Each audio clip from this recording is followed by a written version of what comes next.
आगे बढ़ते अगली बड़ी खबर का रुख कर लेते हैं और अगली खबर मदरसों से जुड़ी भी सामने आ रही है। मदरसों में एजुकेशन के हक को लेकर सुप्रीम कोर्ट में सुनवाई की खबर है। राइट टू एजुकेशन लागू करने को लेकर सुप्रीम कोर्ट में हियरिंग अर्जी में अक़लियती इदारों को कानून के दायरे से अलग रखने पर सवाल किया जाएगा।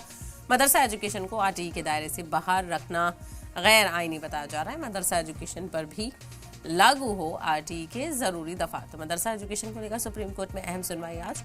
ऐसे में देखना बेहद अहम होगा कि सुप्रीम कोर्ट की तरफ से क्या कुछ तफसीला निकलकर सामने आता है।